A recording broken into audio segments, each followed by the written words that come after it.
The scent of cinnamon and crisping bacon wrapped around me like a familiar embrace. It is Christmas morning, and the kitchen is my sanctuary, bathed in the soft, buttery light that filters through the frosted window panes. Outside, a pristine blanket of snow muffled the world, but inside, the air hummed with the warmth of the oven and the quiet crackle of the fireplace. This is the heart of the house, especially today. Every surface gleamed, reflecting the twinkling lights I had strung along the cabinets weeks ago. A fresh wreath of pine and holly hung on the pantry door, and the stockings, Marcus, David, and my own, hung heavy with promise from the mantelpiece. I had knitted them myself, a lifetime ago. I moved through the ritual with a precision born of 30 years of repetition. The china, my mother's delicate bone china with a ring of holly berries around the rim, was laid out on the lace tablecloth. The silverware, polished to a high shine yesterday, sat perfectly aligned. The crystal glasses for the orange juice waited to be filled. It is a tableau of perfection, a foundation I built for my family every year. This year, however, the foundation felt fragile, like ice over a deep lake. I could feel the cold seeping through the cracks. My thoughts drifted to David, as they so often did these days. My boy. The memory of his childhood Christmases was so vivid I could almost hear the rustle of wrapping paper and his gleeful shouts echoing in the high ceilings. He would barrel down the stairs, a whirlwind of pajama-clad excitement, his face alight with a joy so pure it could melt the snow. But that boy seemed like a ghost now, a pleasant memory haunting the halls of this too-quiet house. Since he married Chloe, a subtle but persistent distance had grown. It was not a chasm, not yet, but a slow erosion. His calls were less frequent, his visits shorter, his laughter during them more reserved. Chloe was a filter, and I felt I was receiving a diluted version of my own son. This particular Christmas, I had poured all my hope into this breakfast. It was my silent plea, my offering on the altar of family. I needed today to bridge that distance. I needed to feel us whole again. A sudden spike of anxiety, sharp and cold, pierced my sentimental haze. Marcus's sweatshirt. I had set it out last night, as I always did. It was part of the tradition, almost as important as the meal itself. The old gray sweatshirt, emblazoned with the faded letters of his alma mater, was more than a garment. It was a relic. I remembered the first time I saw him wear it, on a bitterly cold football weekend our sophomore year. He had given it to me when my thin jacket proved useless against the wind. It smelled of him, of cheap cologne and ambition. We were so young, so broke, so deeply in love. We huddled under that thick cotton, sharing dreams that felt impossibly large for our small apartment. That sweatshirt had been with us through everything, through late-night study sessions, through the anxiety of his first job interview, through bringing David home from the hospital. It was a thread woven through the entire tapestry of our life together. Marcus wore it every Christmas morning, a comfortable, worn-in symbol of where we started, and now it was gone. I checked the bedroom closet again, my fingers brushing past his suits and sweaters. Nothing. I looked in the laundry room, even though I knew I had not washed it. A growing sense of dread tightened my chest. It is a silly thing, I told myself, to be so unsettled by a missing piece of clothing. But it was not silly. It felt like an omen. On this morning, when I needed every symbol of stability, its absence felt like a loss. The sound of heavy footsteps on the stairs broke my frantic search. Marcus entered the kitchen, his face softened by sleep and the gentle glow of the tree lights from the living room. He looked handsome, his silver hair rumpled, and he came straight to me, wrapping his arms around my waist. "Something smells incredible," he murmured into my hair. He smelled of soap and sleep, but not of old cotton and memories. "Merry Christmas, my love," I said, forcing a brightness into my voice that I did not feel. "Your sweatshirt, I cannot seem to find it." He shrugged, his embrace tightening. "It is just a sweatshirt, Grace. I am sure it will turn up. Do not worry about it today." He did not understand. To him, it was just an old sweatshirt. To me, it was a shield against the changes I felt swirling around us. Soon, David arrived. My heart leapt at the sight of him, tall and solid in the doorway, dusting snow from his shoulders. But the leap was followed by a familiar ache. He felt like a visitor.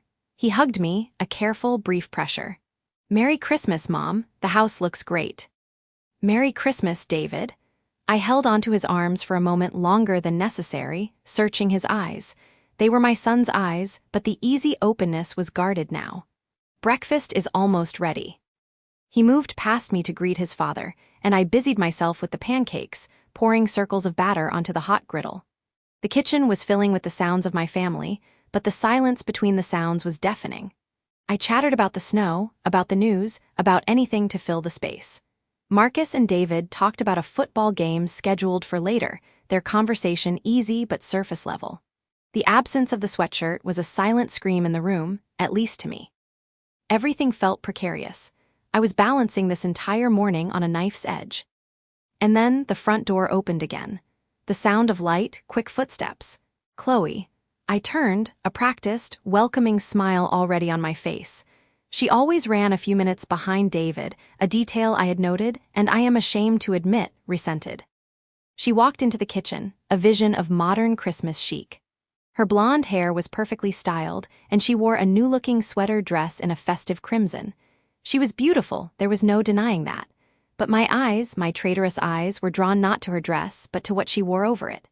It was bulky, too large for her slender frame, a stark, casual contrast to her elegance. It was gray, faded to a soft silver in places. Across the chest, the university logo was cracked with age but unmistakable. The world slowed, then stopped. The sizzle of the bacon faded into a distant hum. The voices of Marcus and David melted away. All I could see was the sweatshirt. My husband's sweatshirt. The sacred relic of our beginning, now draped over the shoulders of the woman I secretly believed was pulling my son away from me. She smiled, a bright, unaware smile. "Merry Christmas, everyone. Sorry I am late. It is so cold out there. David let me borrow this old thing from the back of his closet. It is surprisingly cozy." She patted the worn fabric affectionately. The spatula I was holding slipped from my fingers and clattered onto the tile floor, but I did not hear it. I could not move. I could not breathe. The carefully constructed cheer I had maintained shattered into a million icy shards. My eyes met Marcus, across the room, and I saw my own shock reflected in his face, followed by a flicker of something else. Alarm, confusion. David was looking at Chloe with a fond, casual expression, completely unaware of the earthquake that had just torn through the foundation of my Christmas. My hand rose, almost of its own volition, and pressed against my chest, as if to hold my breaking heart in place. The words were a whisper trapped in my throat, a question aimed at a son who no longer knew the stories that built his family. You gave it to her." The laughter from the living room felt like a distant echo from another life, a life I was no longer living. I stood frozen in the doorway to the kitchen, my hand gripping the frame so hard I could feel the grain of the wood imprinting on my palm. Chloe was there, her back to me, humming a little tune as she scooped coffee into the French press, and she was wearing it. My husband's faded gray Columbia sweatshirt, the one he had insisted he could not find before his last business trip, the one I had bought for him on our first anniversary trip to see the autumn leaves in Vermont. It was too big on her, the sleeves rolled up multiple times, but the sight of it on her slender frame was a violation so profound it made my stomach lurch. "Chloe," the name came out not as a question, but as a statement, a low and dangerous thing that did not sound like my voice at all. She jumped, spinning around, the coffee canister clattering against the counter. "Grace, you scared me. I was just making more coffee. Everyone seems like they could use a little pick-me-up." Her smile was too wide, her eyes too bright, skittering away from my gaze like drops of water on a hot griddle. I stepped into the room, the cheerful yellow walls and the scent of roasting turkey suddenly feeling like a grotesque parody of a holiday. "Why are you wearing that?" I asked, my voice trembling on the edge of a precipice. I could feel the anger and the hurt wrestling inside me, a toxic cocktail that threatened to spill over. "Oh, this," she patted the sleeve, a dismissive gesture that felt like a slap. "I was cold. Marcus said I could borrow it. It is so drafty in that guest room, you know?" She gave a little shiver, as if to prove her point. The excuse was so flimsy, so transparently absurd, that for a moment I could only stare at her. The house was warm, almost too warm from the oven. And the idea of Marcus, my fastidious Marcus who hated anyone else touching his things, especially that sweatshirt, casually offering it to my best friend, it did not add up. It was a wrong note in the symphony of our lives, a dissonant chord that threatened to shatter the entire composition. "You were cold," I repeated, the words flat and dead. That sweatshirt, it is Marcus's favorite. He never lets anyone. Grace, honey, is everything okay? Marcus's voice cut through the tension as he appeared in the doorway, his expression a mask of concern that did not quite reach his eyes. He looked from my pale, stricken face to Chloe, swimming in his clothing, and a flicker of something, panic, I realized later, crossed his features. What is going on in here? I was just asking Chloe why she is wearing your anniversary sweatshirt, I said, my eyes locked on him, daring him to lie to me. The one you said you lost. Marcus let out a short, forced laugh that grated on my nerves. Oh, that. It is not a big deal, Grace. Chloe mentioned she was cold earlier and I found it in the guest room closet. I must have left it in there after I cleaned the gutters last month. Seriously, do not make a thing out of it. He stepped forward, putting a hand on my arm. His touch, which usually felt like a shelter, now felt like a cage. It is just a sweatshirt. And in that moment, with those 4 dismissive words, he broke something between us. It was a betrayal deeper than the strange sight of his clothes on another woman. It was the betrayal of my intuition, of my very real and mounting fear. He was siding with her, dismissing my concern, making me feel like I was the one being unreasonable, the hysterical wife causing a scene. The solid ground I had stood on for 10 years turned to quicksand beneath my feet. Right, I whispered, pulling my arm away. Just a sweatshirt. The rest of the meal passed in a nightmarish blur. I moved through the motions, passing the green bean casserole, forcing a smile at David's jokes, but I was not really there. I was a ghost at my own table, watching the people I loved most perform a pantomime of normalcy. Marcus was overly attentive, refilling my wine glass too often, his hand resting on my shoulder for a beat too long, each gesture feeling like a calculated act of guilt. Chloe chattered brightly, but her laughter was brittle, and her eyes kept darting towards Marcus. Only David seemed oblivious, his kind face ruddy with wine and the warmth of the family he thought he was a part of. I needed proof. I needed something solid, something I could hold in my hand that would confirm I was not going insane. I am just going to grab some more napkins from the pantry, I said, rising from the table. We are running low. No one paid me much mind. I walked, not to the pantry, but down the hallway to the guest room. My heart was a frantic drum against my ribs, the room was neat, the bed made. The sweatshirt was now draped over the chair by the desk, discarded. I moved quickly, my fingers trembling as I picked it up. It still held the faint, familiar scent of Marcus's cologne, but beneath it was something else, the floral sweetness of Chloe's perfume. The combination made me nauseous. I checked the pockets, my hands shaking. The right pocket was empty. The left pocket, my fingers brushed against a small, crumpled piece of paper. I pulled it out. It was a receipt, printed on cheap, thermal paper, already fading. I smoothed it out on the desk. It was from the Seagull's Nest Motel. I knew the place, a shabby, hourly rate motel just one town over, a place people went for affairs or to hide. The date on the receipt was a punch to the gut. It was from a Thursday night 3 weeks ago. The week Marcus had been on his business trip to Philadelphia. The room was paid for in cash, but the receipt was for a single night. And then, at the bottom, a detail that made the world tilt on its axis. Room 214. I leaned against the desk, the paper clutched in my fist. The air left my lungs in a sudden, silent rush. I could not breathe. I saw it all with terrifying clarity. The secret meetings, the whispered phone calls, the lies woven seamlessly into the fabric of our lives. The friendship, the trust, the last 10 years, it was all a lie. A magnificent, elaborate lie, and I was the fool who had lived in the center of it. I do not know how long I stood there, but when I walked back into the living room, I was a different person. The ghost was gone, replaced by a woman forged in the fire of a single, crumpled piece of paper. The conversation died down as I entered. I stood before the fireplace, the flames casting dancing shadows that felt like mockery. "Grace," Marcus said, his smile faltering. "Are you okay? You look pale." I held up the receipt. My hand was perfectly steady now.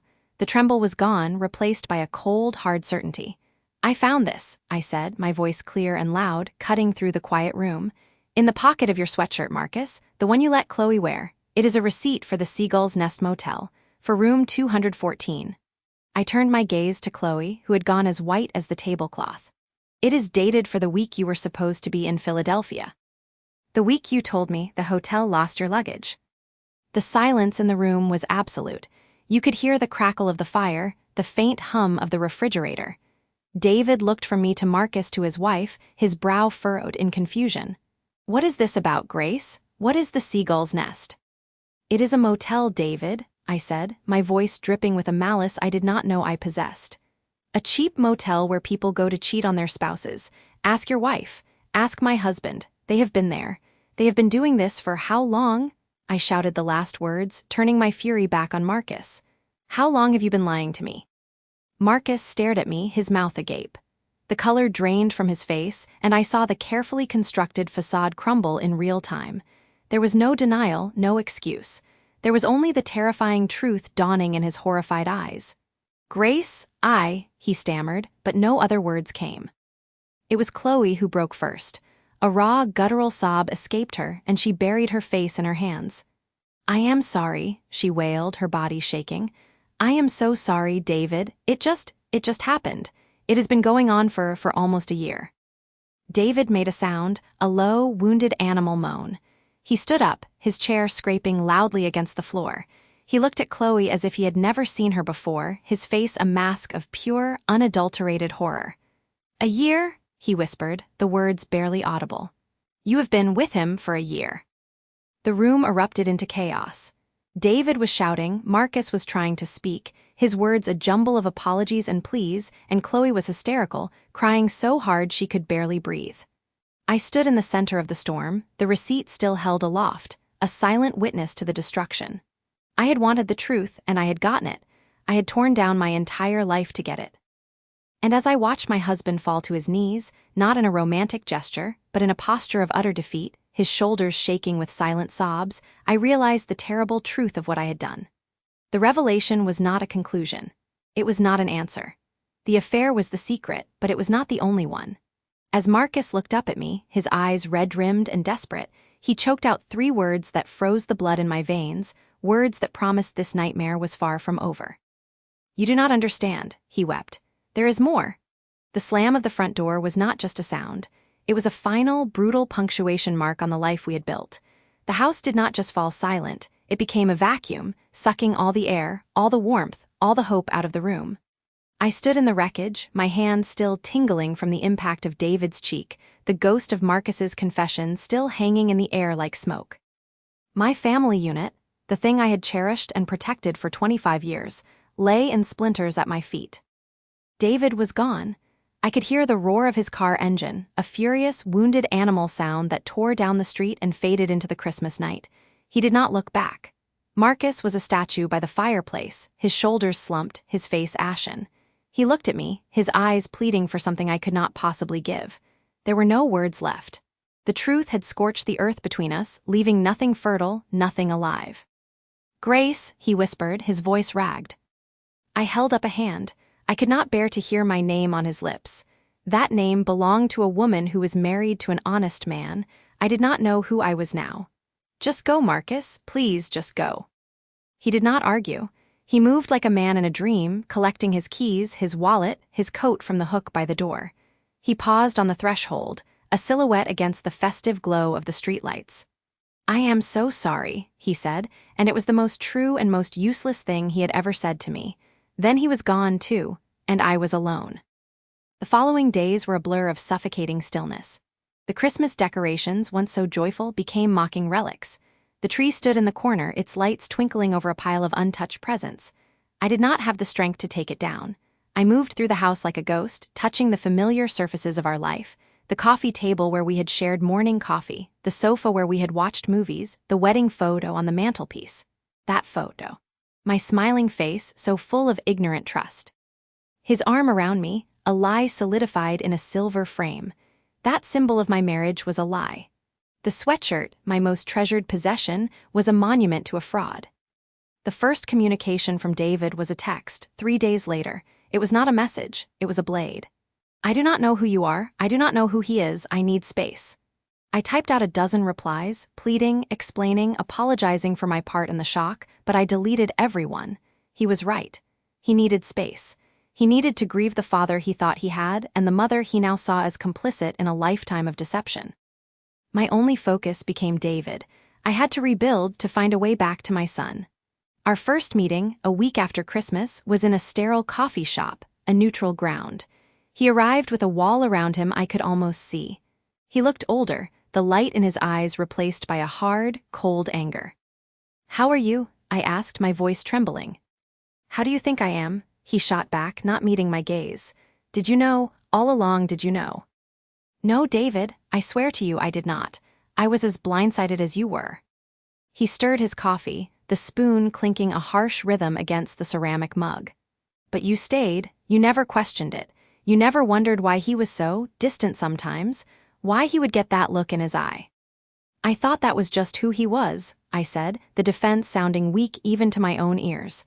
"I thought I had to accept it. For you, for us." "Do not put this on me," he said, his voice low and dangerous. "This is not my fault." "I am not saying it is. I am saying I built my life on what I believed was a stable foundation, and it was quicksand. We both fell in, David. We are both drowning." For a moment, the wall cracked. I saw the profound hurt in his eyes, the little boy who had just lost his hero. "I looked up to him," he whispered. "Everything I did to make him proud, and it was all for nothing. He was a coward." And that was the core of it. The grief was a tangled mess: anger at Marcus, anger at me for my ignorance, and a deep, shattering sense of betrayal that undermined his entire identity. Our meetings became a weekly ritual of pain. We would sit, and we would talk in stilted, painful bursts. We navigated the minefield of our memories, realizing that so many of them were now tainted. That father-son camping trip. Marcus had been quiet the whole time, and now we wondered if he was thinking of another family.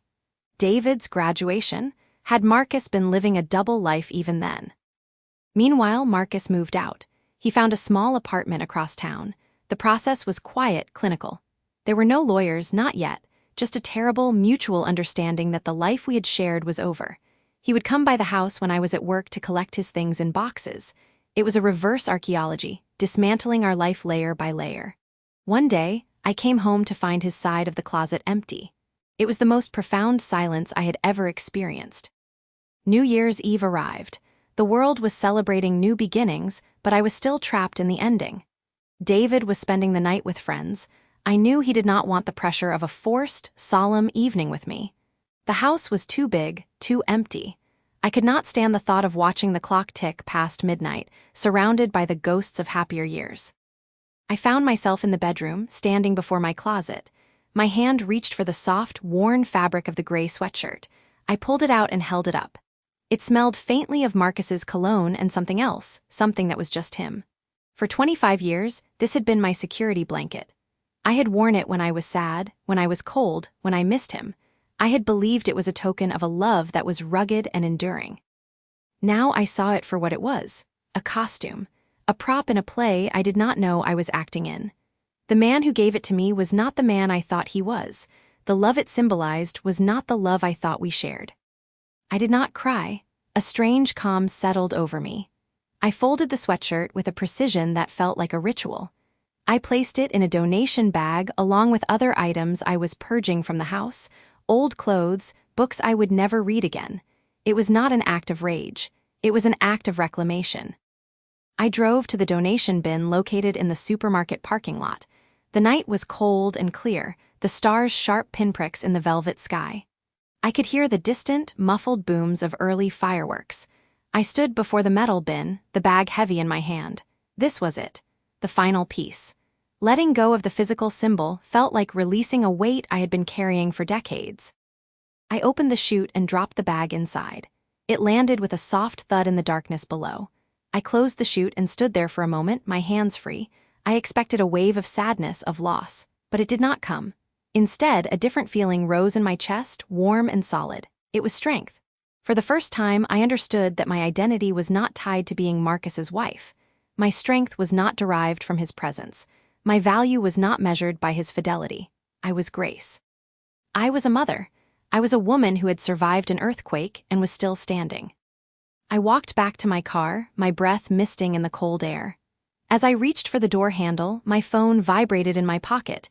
It was a text message. I pulled it out, the screen glowing brightly in the dark. It was from David. The message was simple, just a few words. But those words stopped my heart for a beat.